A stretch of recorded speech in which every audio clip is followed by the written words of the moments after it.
بسم اللہ الرحمن الرحیم۔ سامعین ناظرین، ایک خودرو پودا اگتا ہے، اس کی کانٹ چھانٹ نہ کی جائے، اس کی تربیت نہ کی جائے، وہ جھاڑی بنتا ہے، پاس سے گزرنے والوں کو بھی تکلیف دیتا ہے،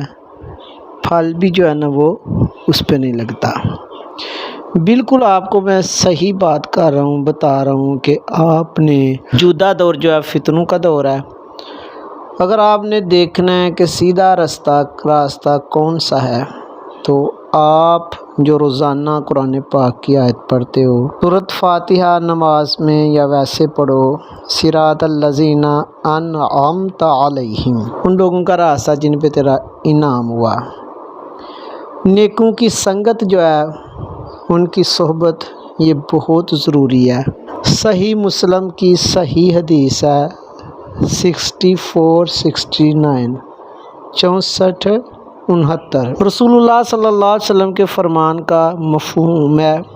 کہ لوگوں میں سے سب سے بہترین لوگ وہ ہیں جو میرے ساتھ ہیں، یعنی صحابہ کی بار علیہم الرضوان۔ پھر فرمایا کہ اس کے بعد وہ لوگ بہترین ہوں گے جو ان کے ساتھ ہوں گے، یعنی تابعین۔ پھر فرمایا جو ان کے ساتھ ہوں گے، تبع تابعین۔ آپ نے فرمایا پھر ایسے لوگ آئیں گے کہ ان کی گواہی ان کی قسم سے پہلے ہوگی، یعنی وہ سوچے بغیر، تحقیق کیے بغیر جھوٹی گواہی دے دیں گے، اور ان کی قسم ان کی گواہی سے پہلے ہوگی۔ جھوٹی گواہی دے دیں گے اور اس کے بعد پھر وہ جھوٹی قسمیں بھی کھائیں گے، یعنی جھوٹے لوگ آئیں گے۔ اور جہاں تک یاد رکھو کہ اسلام کے وہ ارکان جن کا پریکٹیکل جو ہے نا وہ دیکھنا ہے، کرنا ہے۔ مثلا اسلام کا جو ایک بیسک جو پلر ہے، ستون ہے، مین جو چیز ہے نماز، اس کی ادائیگی میں رسول اللہ صلی اللہ علیہ وآلہ وسلم نے جس بات پہ فوکس کیا، آپ نے فرمایا کہ اس طرح نماز پڑھو جیسے مجھے نماز پڑھتا دیکھتے ہو۔ مشاہدے کی بات کی ہے، کیونکہ جو چیز مشاہدے میں آتی ہے، ویژن میں آتی ہے، وہی سب سے بہتر ہے، سائنٹیفکلی بھی اور لاجیکلی بھی، فزیکلی بھی اور مذہب کے اعتبار سے بھی۔ آپ نے فرمایا ایسے جیسے مجھے نماز پڑھتا دیکھتے ہو۔ اب حضور صلی اللہ علیہ وسلم کو کس نے دیکھا؟ صحابہ نے، اور صحابہ کے بعد جو ہے تابعین میں ایک خوش نصیب ہستی ہیں، اور ان کی تعریف جو ہے، یعنی آج کا کوئی بندہ بات کرے تو اس سے تو اس کی تو نہیں ہم مانیں گے، ان کے ہم اثر آپ دیکھیں۔ داتا گنج بخش علی حجویری رحمۃ اللہ تعالی علیہ ان کے متعلق فرماتے ہیں، وہ کون سی ہستی ہے؟ حضرت نعمان بن ثابت، امام اعظم ابو حنیفہ رحمۃ اللہ تعالی علیہ۔ داتا صاحب یعنی کہ انہوں نے تابعین کا جو ایک چیپٹر کشف المحجوب میں لکھا ہے، اس میں ان کا نام لکھا اور بتایا کہ یہ راست گو ہیں، بہت زیادہ متقی، اللہ کی یاد والے، اور بہت زیادہ علم رکھنے والے، فقیہ محدث۔ تو وہ جو ہے نا، انہوں نے دیکھا صحابہ کو نماز پڑھتے، صحابہ نے حضور صلی اللہ علیہ وسلم کو دیکھا، اور اسی پہ یعنی کہ آگے جو ہے نا ان کے جو پیروکار ہیں، اصل میں وہ رسول اللہ صلی اللہ علیہ وسلم کے پیروکار ہیں، کیونکہ انہوں نے نماز کا جو طریقہ بتایا، ایک ایک رکن جو ہے نا وہ صحیح احادیث کے مطابق ہے۔ آج کے دور کے کچھ لوگ جو غیر مسلم محقق یا جو ریسرچر ہیں، ان کے پیچھے جو لگے ہوئے ہیں، مثلا مستشرقین میں سے ہیں جو، یعنی وہ یہ کہتے ہیں جی حضور صلی اللہ علیہ وسلم کی احادیث جو ہے نا، آپ صلی اللہ علیہ وسلم کے جانے کے بعد صحابہ ایک دوسرے کو سناتے، اور پھر اس کے بعد جو تابعین ہیں وہ ایک دوسرے کو سناتے گئے، تبع تابعین تک یہ سلسلہ چلتا رہا، اور یہ 200 سال کا پیریڈ ہے۔ اس میں ظاہر ہے اگر اس طرح چلتا رہتا، کتابی صورت میں نہ لکھی ہوتی ہیں حدیث، تو پھر یعنی کہ غیر مسلم یعنی کہ اعتراض ٹھوس ثبوت سے، یعنی کہ وہ دلائل سے اعتراض کرتے ہیں کہ اتنے پیریڈ میں آگے پیچھے علم ہو گیا۔ حدیث کا قرآن تک تو ٹھیک ہے، اور وہ ایک فتنہ پیدا ہوا منکر حدیث کا، اور اسی نہج پہ کچھ لوگ ہیں وہ کہتے ہیں جی دیکھو جو فقہ حنفیہ ہے وہ اس وقت تو حدیث کی تدوین نہیں ہوئی تھی، صحاح ستہ نہیں بنی ہوئی تھی، تو اس لیے انہوں نے عقل پہ کیا ہے۔ یہ بالکل غلط بات ہے، یعنی وہ کہتے ہیں عقل پہ کیا، اور یہ پری میچور فقہ، اور یہ غلط ہے۔ ان کی بات 100% غلط ہے، کیونکہ صحاح ستہ جو لکھی گئی ہے اس کے پیچھے جو محدث ہیں، جب آپ ان کو سکیور نہیں کرتے تو یہ بکس کیسے سکیور رہ سکتی ہیں؟ حضرت جنید بغدادی رحمۃ اللہ تعالی علیہ، حضرت سیری سکتی رحمۃ اللہ تعالی علیہ، اعلیٰ پائے کے جو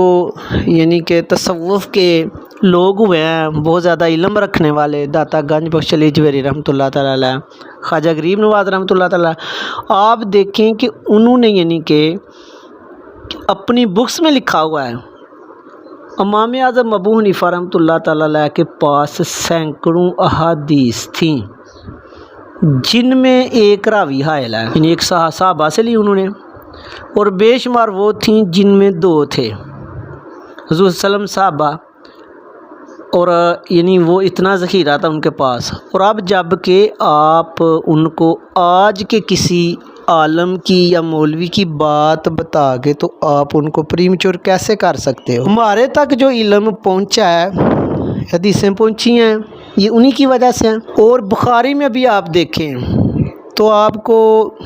یعنی کہ 20 کے لگ بھگ حدیثیں ملیں گی جن میں 3 یعنی کہ راوی ہیں، اور اس کے بعد یعنی کہ حضور صلی اللہ علیہ وسلم یعنی آپ صلی اللہ علیہ وسلم صحابی اور ایک اور راوی، 3 راوی ہیں، باقی ساری میں 5-6 بیچ میں یعنی کہ افراد حائل ہوتے ہیں راوی، تو پھر آگے علم ملتا ہے۔ وہ علم زیادہ بہتر ہے کہ جس میں ڈائریکٹ جو حضور صلی اللہ علیہ وسلم کے قریب ہے کہ یا اب کا انہوں نے ایک ایک چیز حدیثوں کے مطابق لکھی، اور آج کے ہم جاہل لوگ جو ہیں یعنی خود کو ہم علم والے کہہ رہے ہیں معاذ اللہ، اور ان کو ہم کہہ رہے ہیں کہ ان میں علم نہیں تھا، اور اپنی جہالت کی وجہ سے ہم کیا کر رہے ہیں کہ معاذ اللہ وہ نیک ہستیاں کہ جن کا پیرلل کوئی نہیں، عبادت میں، ریاضت میں، اخلاق میں، انسانیت کی ہمدردی رکھنے میں، ان کا نام یعنی جب آتا ہے تو ہمیں یعنی اچھا نہیں لگتا۔ یہ یعنی کہ کہہ لو کہ صراط الذین انعمت علیہم کے خلاف یعنی کہ بات ہے۔ میں آپ کو چھوٹی سی مثال دیتا ہوں کہ اگر آج ہم خود اپنی تحقیق کریں، یعنی ہم یہ دیکھیں کہ نماز میں آمین جو ہے نا وہ کیسے کہنا ہے، تو ہمیں جو صحاح ستہ سے حدیثیں ملیں گی، آپ پڑھ کے دیکھ لو، ہمیں مین جو حدیثیں ملیں گی یہ ملیں گی کہ آمین اس طرح کہو جس طرح فرشتے کہتے ہیں، جس کی آمین فرشتوں کے ساتھ مل گئی اس کے گناہ بخش دیے جائیں گے، مین یہ حدیثیں ملیں گی۔ اس کے بعد کچھ ہمیں حدیث ملیں گی کہ جن میں ہمیں پتہ چلے گا کہ جب آپ صلی اللہ علیہ وسلم نے آمین کہا تو صحابہ نے آواز سنی، اور کچھ حدیثیں یہ ملیں گی کہ حضور صلی اللہ علیہ وسلم نے آمین جو ہے نا وہ اونچی آواز میں کہیں۔ اب اس میں آپ کو یہ نہیں ملے گا کہ جب آپ اکیلے نماز پڑھ رہے ہو اس وقت آمین کیسے کہنا ہے، اونچی کہنا ہے کہ آہستہ کہنا ہے، حدیثیں نہیں ملیں گی۔ یا یہ نہیں ملے گا کہ جب حدیثوں میں ذکر ملتا ہے کہ صحابہ کہتے ہیں حضور صلی اللہ علیہ وسلم نماز پڑھ رہے تھے تو ہم نے آمین کی آواز سنی، اس سے یہ نہیں پتہ چلتا کہ جماعت کے ساتھ پڑھ رہے تھے یا ویسے پڑھ رہے تھے۔ یعنی پھر اگر جماعت کے ساتھ کا آپ قیاس کرتے ہو تو آپ کو یہ نہیں حدیثوں سے ملے گا کہ آمین جب کہنا ہے تو یک لخت امام کے ساتھ کہنا ہے، امام نے بھی بڑی اونچی کہنا ہے، آپ نے بھی بڑی اونچی کہنا ہے، آپ نے امام کے ساتھ کہنا ہے، کہ یا امام نے اونچی آمین کہنا ہے اور پیچھے پھر آپ نے آمین کہنا ہے، اس طرح کی کوئی چیز نہیں ملے گی۔ اور یہ ساری حدیثیں امام اعظم ابو حنیفہ رحمۃ اللہ تعالی علیہ کے پاس تھیں، انہوں نے یہ سب کو دیکھا، اور پھر اس کا صحیح ایگزیکٹ جو مطلب بنتا تھا، صحیح جو انڈرسٹینڈنگ تھی وہ مشاہدے سے کی، انہوں نے دیکھا صحابہ کیسے پڑھتے ہیں تو پھر انہوں نے اسی طرح یعنی کہ لکھا ایک ایک چیز۔ مسئلہ صرف یہ ہے کہ ہم جہالت کی بیس پہ ہمیں کچھ پتہ ہی نہیں ہوتا، ہمیں اسلام کے جو اصول ہیں بیسکس کا ہی نہیں پتہ، اور ہم جو ہے نا اپنی طرف سے باتیں کرتے جاتے ہیں۔ ایک بات ذہن میں رکھو کہ کسی بھی شخص کی کوئی وقت، اس کی کوئی عظمت